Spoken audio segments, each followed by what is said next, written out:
welcome back. In our last session, we saw that God created man for both kingly and priestly duties, to represent God who is invisible in his visible and physical world.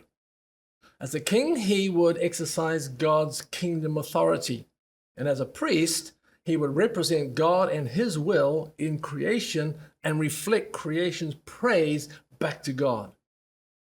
And Moses, now having laid this foundation of God's purpose for man in his creation, then builds on this with further details.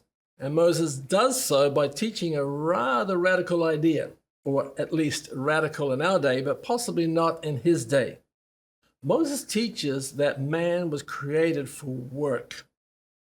Moses' description of man's commission in Genesis 1:26 and God's purpose for placing him in the Garden of Eden in chapter 2 makes this point very clear.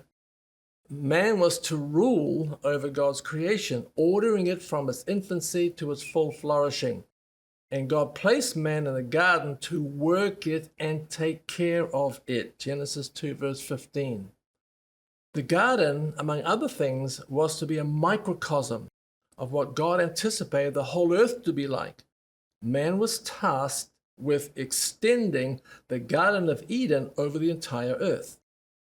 Now, many might argue that God created man primarily for fellowship. Well, being made in God's likeness and image certainly made it possible for God and man to have fellowship. But God did not create man primarily for this purpose, as if God was somehow lonely. God has never been lonely because God has never been alone. The unity of the Godhead is such that God, the Father, Son, and Holy Spirit have always existed in completeness, lacking nothing, including fellowship. However, very intimate language is used to describe how God wanted to relate to those he made in his likeness and image, such as sons and daughters, a family, a bride, etc.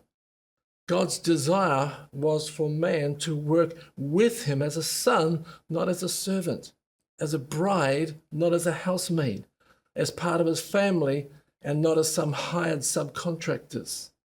Man, it seems, was to be incorporated into the royal family and household of God, and not just for fellowship, but for fellowship in the context of being joint heirs of his physical kingdom, of being kings and priests and ruling and reigning together with God in bringing his creation to its full flourishing and potential.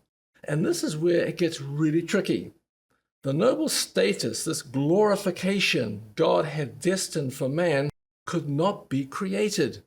It could only be encouraged. We are forced to conclude then that although Adam was created perfect, he wasn't created complete. Adam at his creation was not the done deal. He was not the finished product. The psalmist describes man as being created a little lower than the angels, Psalm 8 verse 5, but goes on to say that God had crowned them with glory and honor, verse 6. Yes, we were created a little lower than the angels, but we were always destined to be higher, much higher. So between man's creation and his glorification, between his perfection and his completeness, or between his calling and his crowning, lay what can only be described as the test. Let me explain.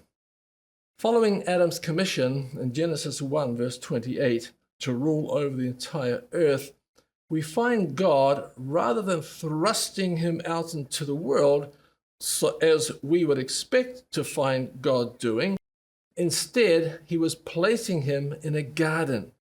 Why did God do this? Well, it's because of the kingdom principle of promise, test, provision.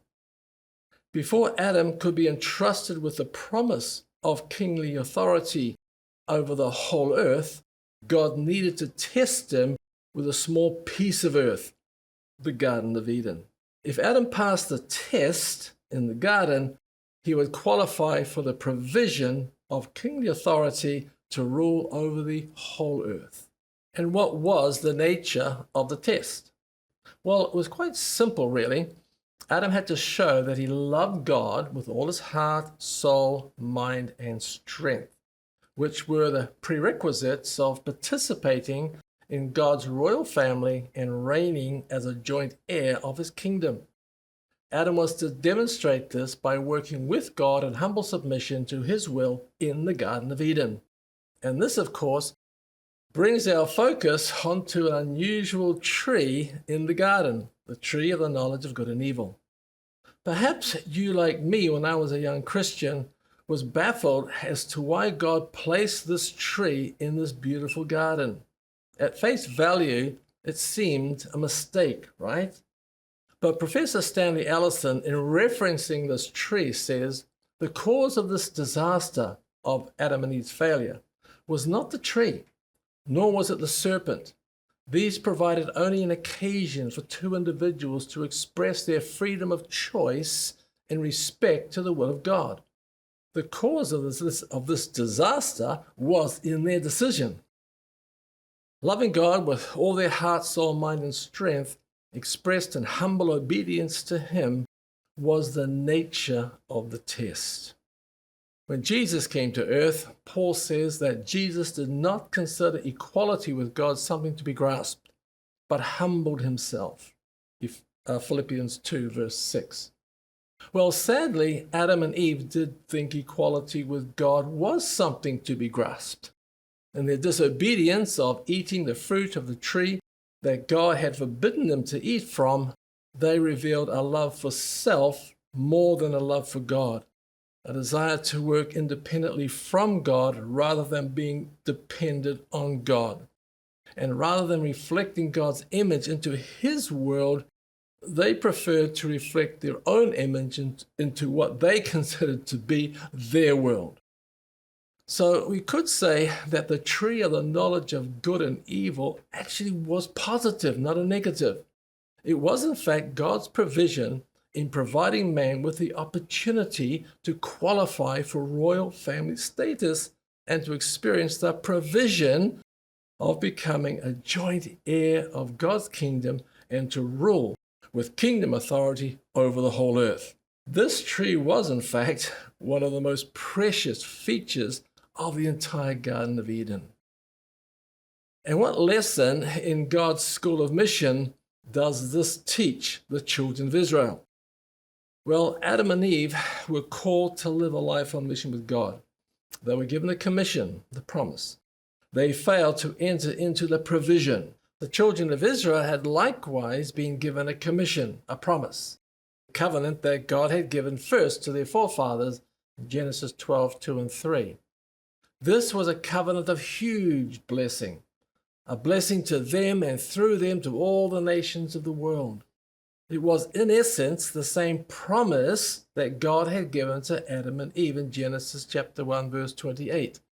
In Romans 4:13, Paul says that Abraham and his offspring received the promise that he would be heir of the world. So, did they inherit what Adam failed to inherit? That we will find out in a future session.